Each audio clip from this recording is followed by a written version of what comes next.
¿Qué tal? Bienvenidos a NTD. Soy Eduardo Zompa y este es nuestro resumen semanal. La administración Biden está introduciendo dos grandes cambios a la ley para ayudar a los inmigrantes ilegales. ¿Cómo se lograron y qué implican? La Administración de Transporte está permitiendo que inmigrantes ilegales usen órdenes de arresto para abordar vuelos. El congresista Mario Díaz-Balart habló con The Epoch Times sobre la amenaza que representa el régimen cubano para Estados Unidos. Y una ciudad del este de Estados Unidos está empezando a perder su fuerza policial. ¿Hacia dónde se van y por qué se van?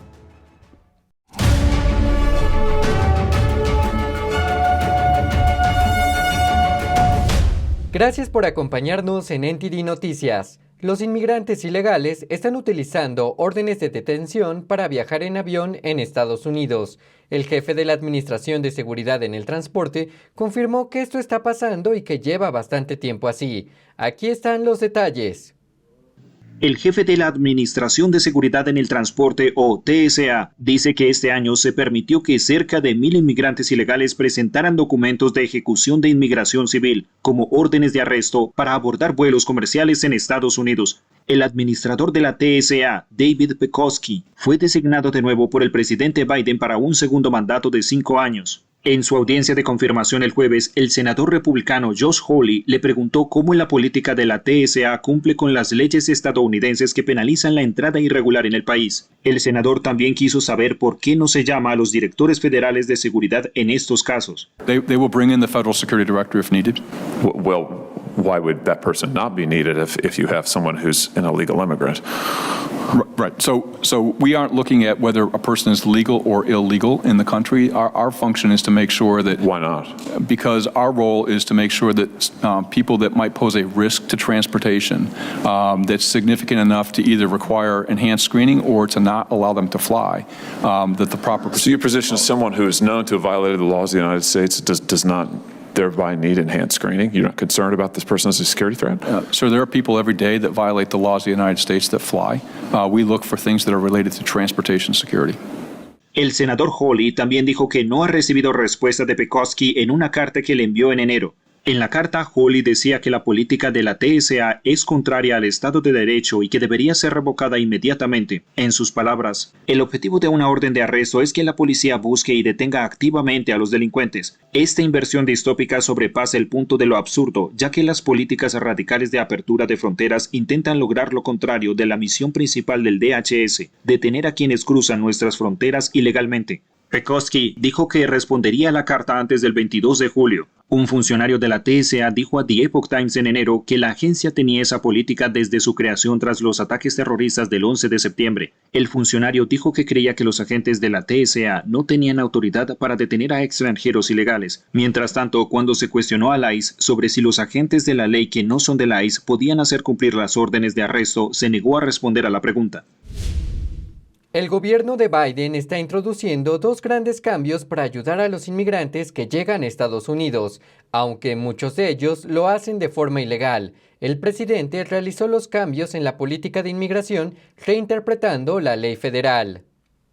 Los dos cambios consisten en que ciertos inmigrantes están, por un lado, protegidos de la deportación y por otro se les permite trabajar legalmente. Eso es en caso de que el secretario del DHS determine que su país de origen cumple ciertos criterios. Cuando cumple estos criterios se le concede el estatus de protección temporal o TPS. La agencia está concediendo el estatus de TPS a 15 países. Entre ellos están Afganistán, El Salvador, Somalia, Ucrania y Venezuela. Los inmigrantes protegidos por el TPS solían tener la obligación de permanecer en el país a menos que obtuvieran la autorización para viajar. Eso fue hasta julio. Antes de ese momento, si se iban y volvían tenían el mismo estatus, es decir, si eran inmigrantes legales o ilegales. Pero ahora las personas con TPS que regresen serán consideradas como entradas legales a Estados Unidos. El Servicio de Ciudadanía e Inmigración de Estados Unidos, o USCIS, es el departamento que cambió esa política. Este enfoque ha recibido críticas. Por ejemplo, Jessica Baum, directora de estudios políticos del Centro de Estudios de Inmigración, dijo a The Epoch Times: "Eso básicamente blanquea el hecho de que vinieron aquí ilegalmente y eso los pondrá en el camino hacia la tarjeta verde". Además, Emilio González, que dirigió el USCIS durante la administración de George W. Bush, dijo: «Esto es un intento de acabar con la ley de inmigración de Estados Unidos y del Congreso. Realmente es una forma de legalizar a la gente por parte de la izquierda».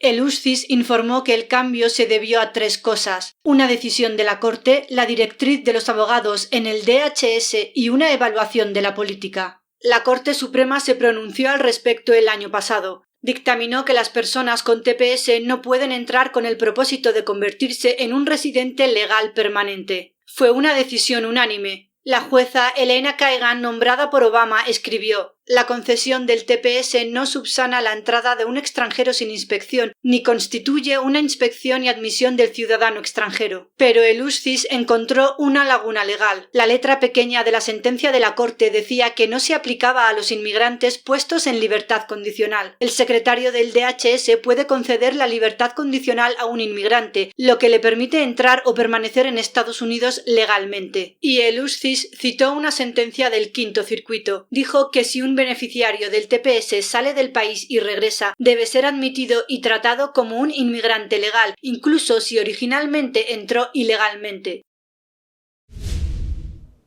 Más de 1 millón de inmigrantes ilegales entraron en Estados Unidos en lo que va del año. Su viaje es peligroso y algunos de ellos mueren intentando llegar a Estados Unidos. Pero, ¿cuántos fallecen? Eso no lo sabemos. El gobierno de Biden puso fin a una política de larga data que consistía en dar a conocer el número de inmigrantes ilegales que morían al cruzar a Estados Unidos o poco después. La Oficina de Aduanas y Protección Fronteriza hizo público el número de muertes de inmigrantes ilegales en la frontera sur durante más de 20 años, pero dejó de hacerlo una vez que el gobierno de Biden se hizo cargo de la agencia en 2020. Epoch Times hizo varias solicitudes a la CBP para conocer los datos que faltaban de 2021 y 2022, pero la agencia se negó a proporcionar esa información.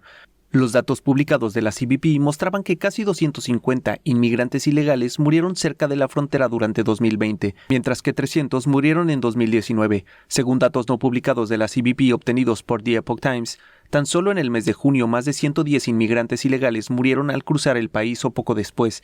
Esa cifra no incluye a los 53 que murieron en un camión remolque en las afueras de San Antonio. Hasta ahora, 1.7 millones de inmigrantes ilegales cruzaron la frontera sur hacia Estados Unidos. Es importante señalar que los datos de la CBP no incluyen todas las muertes de inmigrantes. Los cuerpos descubiertos por los sheriffs, ganaderos, cazadores y otros no están incluidos en la cifra de la CBP. Algunos inmigrantes ilegales, por ejemplo, evaden a las autoridades en la frontera y caminan hacia el norte por los ranchos durante decenas de millas para evadir los puestos de control de la patrulla fronteriza. Los que mueren en el intento, a menudo la CBP no los encuentra y estos no se incluyen en sus datos.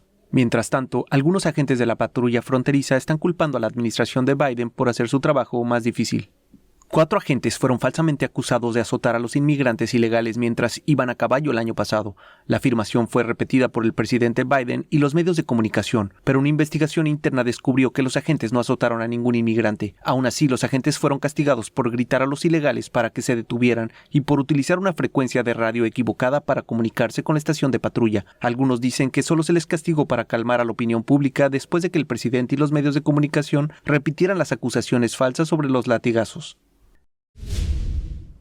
Un funcionario y un médico de un hospital han causado gran revuelo en Los Ángeles tras desestimar las nuevas advertencias del condado sobre la COVID y calificarlas como una exageración mediática. Su rechazo contradice las afirmaciones del director de salud del condado.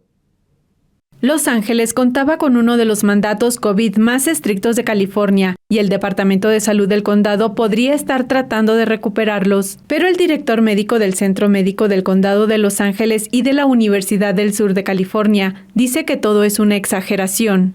No es la misma pandemia que antes. A pesar de todo el alboroto de los medios en sentido contrario, lo que estamos viendo es un montón de gente con fuertes resfriados. Durante una reunión pública la semana pasada, Spellberg dijo que los casos del virus del PCC, también conocido como COVID-19, han sido leves. La mayoría de las personas son enviadas a casa sin ser hospitalizadas. Las cifras de pruebas positivas de COVID del sistema hospitalario han continuado aumentando, pero esto no se debe a que mucha gente con enfermedad sintomática sea hospitalizada. Estamos viendo a mucha gente con enfermedad leve en atención urgente y en urgencias que se va a casa y no se hospitaliza. Los comentarios de Spellberg se dieron luego que la directora de salud del condado de Los Ángeles, Bárbara Ferrer, dijera en un comunicado la semana pasada que el condado está observando un alto nivel de transmisiones de COVID-19. Ella sugirió que el mandato de mascarillas en interiores se restablezca a finales de mes. Hasta esta mañana no hay nadie en el hospital que haya tenido una enfermedad pulmonar debido a la COVID. Nadie en el hospital, nadie que haya tenido la enfermedad por COVID-19, tal y como la veíamos en el pasado. Así que creo que es difícil emocionarse un poco más.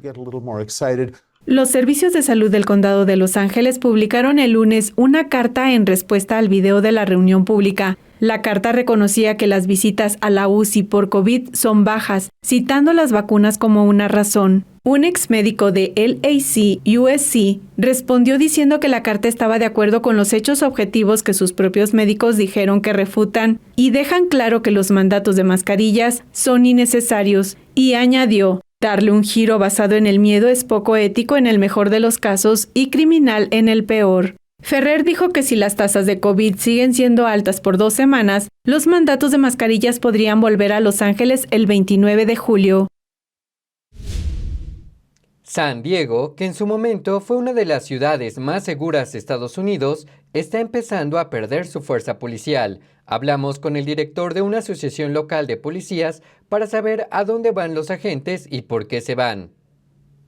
El Departamento de Policía de San Diego, o SDPD, perdió más de 200 oficiales el año pasado, el número más alto en una década. El sargento del SDPD, Jared Wilson, quien ha servido durante 18 años, dijo a NTD News que muchos oficiales se están yendo a lugares donde se sienten más apoyados.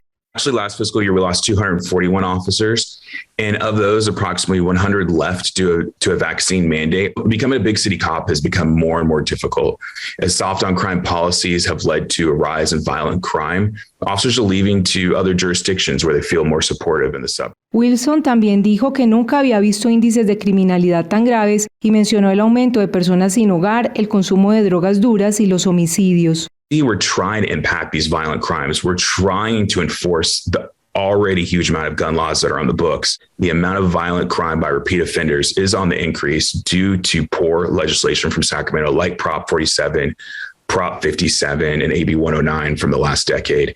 And our officers don't feel like they're making a difference.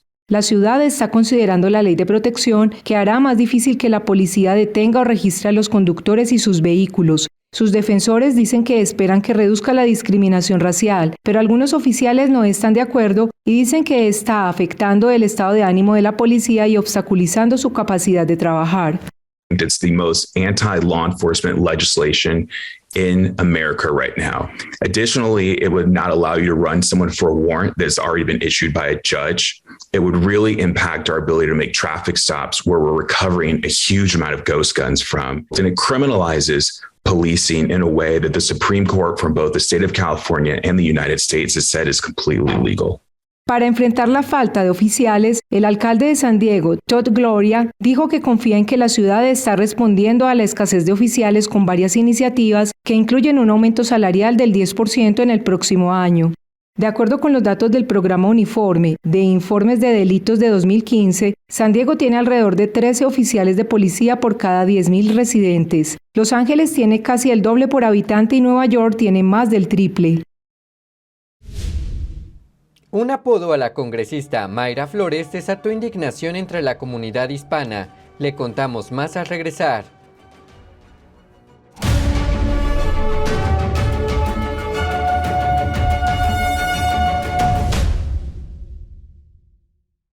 Saludos desde En Primera Plana de NTD, el lugar donde buscamos respuesta a tus preguntas, donde tocamos los temas que importan, que impactan nuestras vidas, y no solo vamos a tocar la superficie. Nuestra misión es que tú entiendas profundamente lo que está ocurriendo en nuestras comunidades. Estamos aquí para que no te pierdas lo importante. Míranos en YouTube y en Epoch TV de The Epoch Times en español, de lunes a sábado a las 10:30 de la noche, hora del este. Te esperamos. Hasta pronto. Los expertos dicen que lo que pasa en China termina pasando en el resto del mundo. Pero ¿qué pasa en China realmente? Pocos se animan a contarlo. Censura y ocultamiento, persecución de creencias, vigilancia extrema y crédito social.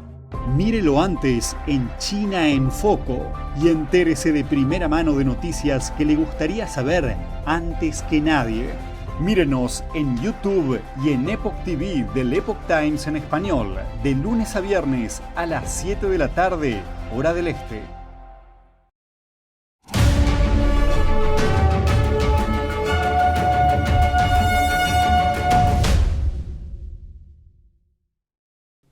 Un bloguero atacó a la republicana Mayra Flores llamándola Mis Frijoles, además de otros comentarios despectivos, los cuales generaron un fuerte rechazo. Veamos. La congresista Mayra Flores, republicana por Texas, recibió ataques racistas de parte de un bloguero que fue pagado por la campaña del representante demócrata por Texas, Vicente González, con el objetivo de obtener publicidad. El bloguero Jerry McKell posteó en su blog el 4 de julio una imagen de frijoles y escribió: San Benito corona a Mayra Flores como Miss Frijoles 2022. En blogs posteriores se pueden ver otros comentarios despectivos contra Flores como recolectora de algodón mentirosa. Mayra Flores retuiteó el post y escribió: mi oponente de extrema izquierda, Vicente González, contrató a un bloguero local para publicar anuncios racistas y llenos de odio en mi contra. Según el informe financiero de la Comisión Federal de Elecciones, la campaña de González envió un cheque por $1,200 al blog de McKell Report, creado por McKell el 24 de junio por concepto de servicios publicitarios. Sin embargo, tanto el bloguero como la campaña de González negaron que el congresista hubiera pagado por los posteos en contra de Flores. Además, Colin Steele, director de la campaña del demócrata, rechazó dichos ataques contra Flores. Flores agregó en su tuit que no se avergonzaba de su educación y escribió, cito, me encantan los frijoles y crecí comiendo frijoles, son simplemente lo mejor. McKell, por su parte, dijo a NBC, en este blog estamos comprometidos a derrotar a todos los republicanos. Sin embargo, en una reciente actualización, anunció que había cortado vínculos con González. La organización Bienvenido, que promueve a la comunidad hispana en Estados Unidos, mostró su total disgusto contra el ataque. Flores ganó las elecciones especiales el pasado 14 de junio por el Distrito 34 de Texas, el cual fue demócrata por mucho tiempo. La republicana se enfrentará en noviembre a González en las elecciones intermedias. ¿Qué tan grave es la amenaza del régimen cubano en la seguridad nacional del país? Pachi Valencia, conductora del programa Opinión Pública de The Epoch Times, conversó con el congresista republicano Mario Díaz-Balart en Washington, D.C. para saber más sobre las acciones de la actual administración frente a la dictadura castrista. En una entrevista exclusiva con el programa Opinión Pública de The Epoch Times, el congresista cubanoamericano Díaz-Balart habló sobre cuál es el sentir de la comunidad cubana en Florida ante las actuales acciones de la administración de Biden. Rechazo total a esta postura de darle concesiones unilateralmente al régimen sin exigir nada al intercambio. Díaz-Balart habló de las recientes protestas en la isla y de cómo el régimen está sentenciando incluso a menores de edad a decenas de años de prisión por manifestarse pacíficamente para pedir libertad. No solamente, por cierto, lo están haciendo con el régimen en Cuba, están haciendo la misma cosa con el régimen en Venezuela. Algo que no tiene ningún tipo de sentido y además de ser dañino a la causa de la libertad de esos pueblos, es dañino a los intereses nacionales de los Estados Unidos. El republicano de Florida también dijo que la alianza de Cuba con otros regímenes totalitarios está socavando la seguridad no solo de Estados Unidos, sino también de la región. ¿Qué significa para nuestra seguridad nacional que el gobierno de Biden esté relajando estas sanciones hacia la dictadura castrista? Sí, es insólito que estén haciendo eso. Es una dictadura que el mismo Departamento de Estado ha determinado que es una dictadura que promueve el terrorismo, que es aliado con los peores enemigos de los Estados Unidos a través del mundo, como Irán, como Rusia, como China comunista. Pero la actitud del presidente Biden es que no importa lo que haga el régimen para hacerle daño a su pueblo o para hacerle daño a la seguridad nacional de los Estados Unidos. Este presidente está empecinado en darle ayuda, asistencia, eliminar la presión, a pesar de lo que haga el régimen en contra de su propio pueblo o en contra de los intereses de los Estados Unidos. Entonces, ¿cuáles son las acciones que debe tomar el gobierno federal para apoyar al pueblo cubano? Lo invitamos a ver esta entrevista completa con el congresista Díaz-Balart por Epoch TV. El link estará debajo en la descripción. Por otro lado, una autoridad estadounidense busca permitir que los niños reciban tratamiento transgénero. Pero, ¿cuáles son las consecuencias de esos procedimientos? Hablamos con un hombre de California que se sometió a la transición de género y nos contó lo que experimentó y cómo sigue afectando a su vida. El lunes, en MSNBC, la secretaria adjunta de Salud, Rachel Levine, dijo que debemos permitir que los niños reciban atención de afirmación de género, lo que puede incluir terapia hormonal y procedimientos quirúrgicos como la extirpación de senos o genitales. Pero, ¿qué ocurre cuando alguien se arrepiente de haberse sometido a un procedimiento que cambia su vida? ¿Cuáles son los efectos en el cuerpo y qué tan fácil es cambiar la decisión? NTD habló con Abel García, un hombre de California que se sometió a una operación para tener un cuerpo femenino, pero que luego se dio cuenta de que no era lo correcto. Dice que el camino para cambiar de sexo es oscuro. Te lleva a una vida de dolor debido a la castración química y quirúrgica. Hay una cosa que sí puedo confirmar que no tenía antes de empezar mi transición. No sé qué es, si es un problema nervioso o una convulsión, pero la mitad izquierda de mi cuerpo tiembla por sí sola. No sé cuándo ocurre, pero normalmente puedo saber cuándo está a punto de suceder. ¿Por qué quiso Abel convertirse en mujer? Dice que es por sus circunstancias y por un trauma que vivió en la primera parte de su vida, no por la forma en que nació. Al crecer, realmente no tuve ningún padre en mi vida porque vino a los Estados Unidos ilegalmente, así que siempre estaba trabajando sin parar. En realidad no tuve una figura paterna mientras crecía. Con el tiempo, él consiguió un trabajo mejor que le hizo ausentarse 5 o 6 días a la semana, así que, de nuevo, no lo tuve en mi vida. Al crecer no me sentía como un chico normal, era muy tímido, tranquilo, no como el estereotipo de chico. También pienso en exceso, así que creo que eso también pudo ser una causa. Sé que el punto en el que me di cuenta de que necesitaba una transición fue cuando mi padre me llevó a una prostituta en México y eso me traumó. Cuando Abel fue a un psiquiatra para saber si era transgénero, le dijeron que lo era. Dice que el psiquiatra le recetó enseguida la medicación para cambiar de sexo en el primer encuentro.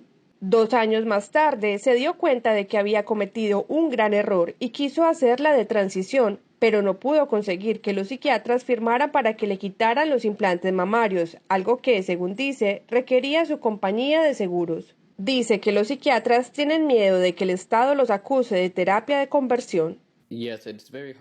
Sí, es muy difícil de transicionar en California, pero es muy fácil hacer la transición en California.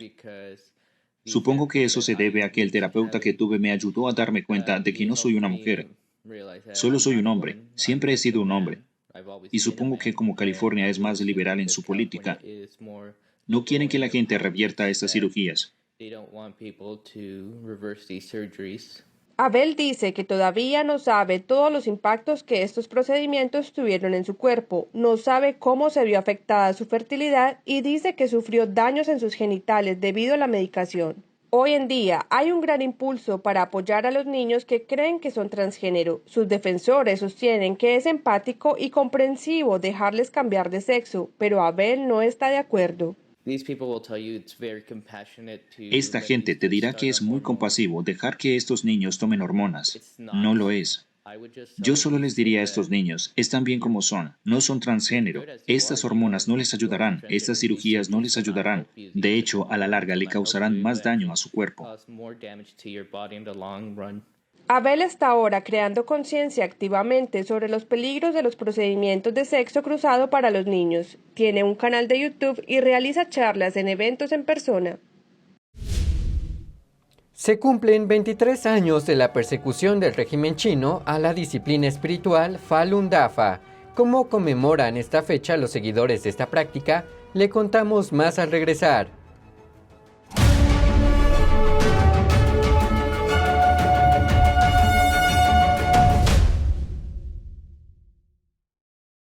La eterna belleza de la pintura realista al óleo.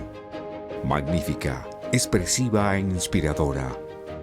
El 6º concurso internacional de pintura figurativa de NTD, guiado por la pura autenticidad, belleza y bondad, lo invita a unirse con nosotros en un viaje de retorno al arte tradicional, premio de oro, $10,000. Para más detalles, visite oilpainting.ntdtv.com.es. Creo que informarse de verdad es más que solo conocer los hechos, es investigar, es buscar la verdad para ser libre.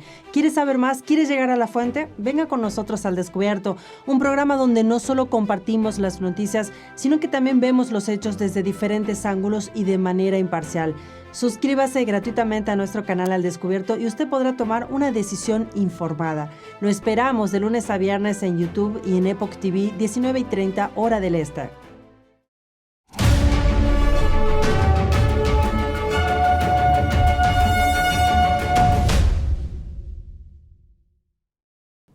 La persecución a Falun Gong o Falun Dafa, una práctica de meditación espiritual, sigue ocurriendo en China. Este 20 de julio se cumplieron 23 años de persecución por parte del Partido Comunista Chino o PCC. Los practicantes de Falun Gong de todo Estados Unidos se reunieron en la capital del país para conmemorar y crear conciencia sobre este crimen. El régimen comunista ha intentado extinguir la disciplina espiritual de Falun Gong desde 1999. La práctica ofrece un conjunto de ejercicios de meditación y enseñanzas morales basadas en los principios de verdad, benevolencia y tolerancia. Pero a lo largo de más de 2 décadas, entre 70 y 100 millones de practicantes espirituales han sido sometidos a una larga lista de abusos como torturas, trabajo esclavo, abusos sexuales y son sometidos también a drogas psicológicas. Los legisladores han exigido el fin de la persecución del régimen contra Falun Gong. El representante Scott Perry dijo que la implacable campaña del régimen chino por erradicar al grupo es una maldad pura y debe terminar. A mediados de diciembre, Scott presentó la Ley de Protección a Falun Gong que busca sancionar a los funcionarios comunistas chinos que han perpetrado los abusos. El representante Chris Smith ha encabezado 76 audiencias en el Congreso sobre los abusos contra los derechos humanos en China, incluida una audiencia en mayo sobre la sustracción forzada de órganos de los practicantes de Falun Gong. Describió el aniversario como un sombrío recordatorio del trabajo que aún se necesita hacer para detener las atrocidades cometidas en China.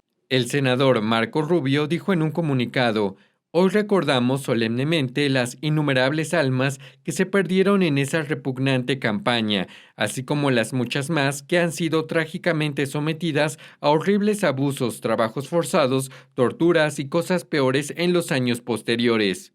Un número indeterminado de practicantes de Falun Gong han muerto como consecuencia de la sustracción forzada de órganos autorizada por el Estado bajo la persecución del PCC.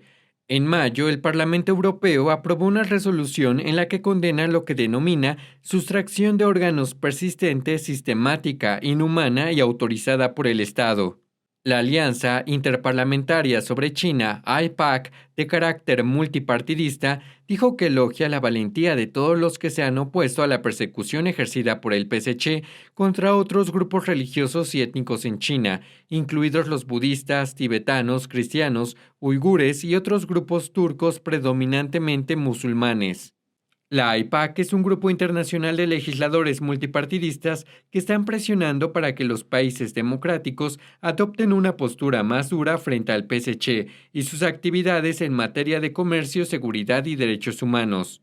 Los legisladores de todo el mundo también emitieron una declaración para conmemorar a los que han sufrido a manos del PCC. 40 parlamentarios canadienses de varios partidos exigieron al gobierno federal que pida al PCC poner fin a la persecución contra los practicantes de Falun Gong en China. También quieren que el gobierno canadiense incluya una mención específica de Falun Gong, entre otros grupos perseguidos, en su marco político sobre China.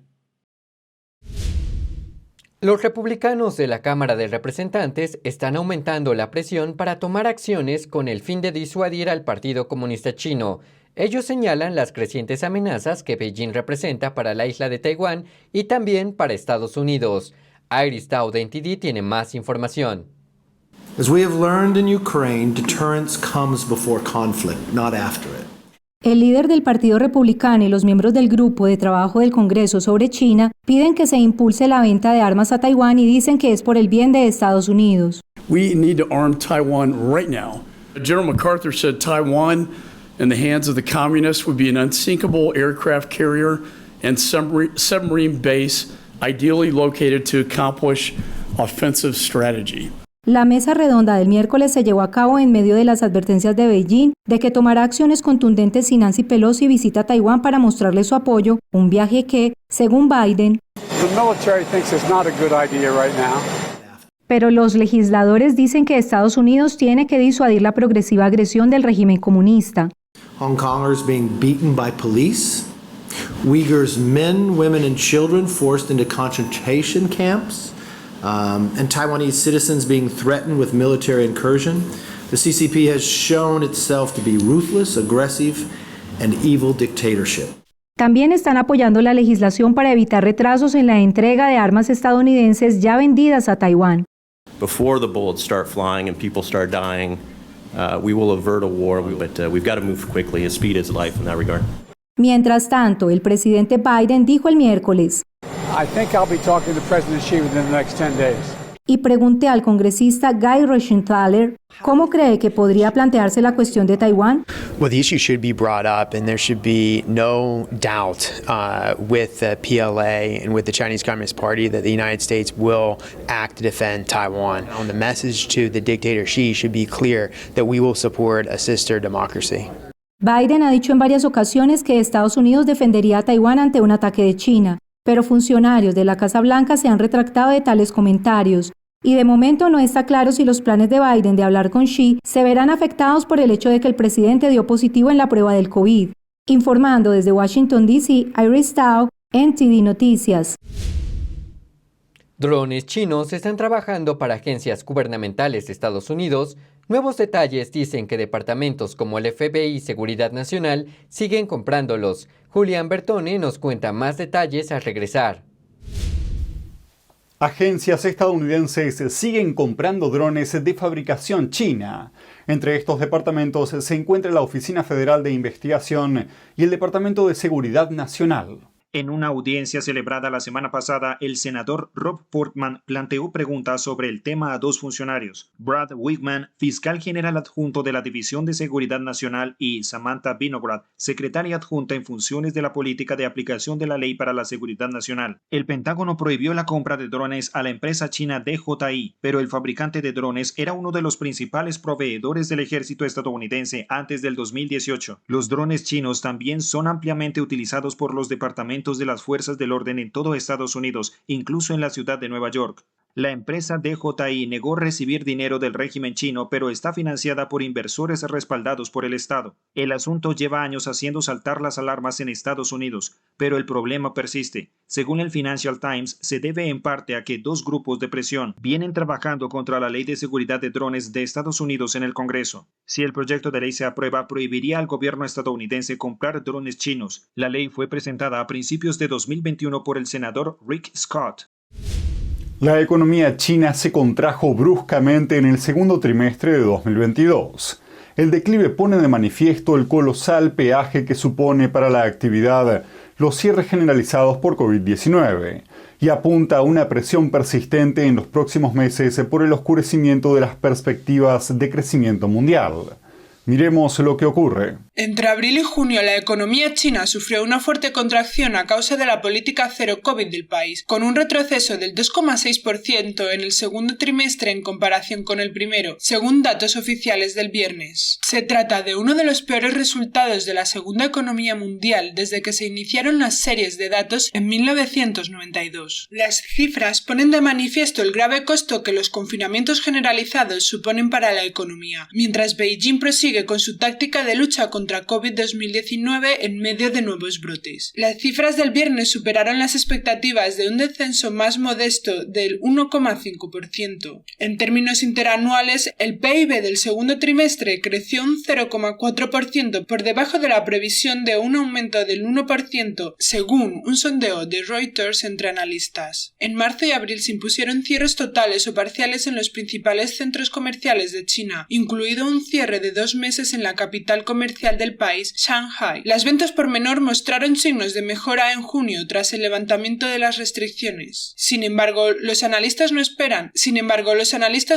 una rápida recuperación económica. La llegada de la variante BA.5, altamente contagiosa, también aumentó la preocupación por un prolongado periodo de incertidumbre. Los resultados del viernes apuntan a una presión persistente en los próximos meses por el oscurecimiento de las perspectivas de crecimiento mundial. El temor a una recesión mundial aumenta a medida que los responsables políticos suben los tipos de interés para frenar la creciente inflación. Esto significa más dificultades para los consumidores y las empresas de todo el mundo, ya que se enfrentan a los desafíos de la guerra de Ucrania y a interrupciones en la cadena de suministro.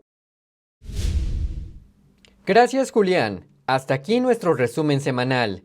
Antes de despedirme, quiero invitarlos a suscribirse a Epoch TV desde la página web es.theepochtimes.com para seguir nuestra cobertura objetiva y veraz. Gracias por acompañarnos, que tengan un buen fin de semana y juntos hagamos que la verdad salga a la luz.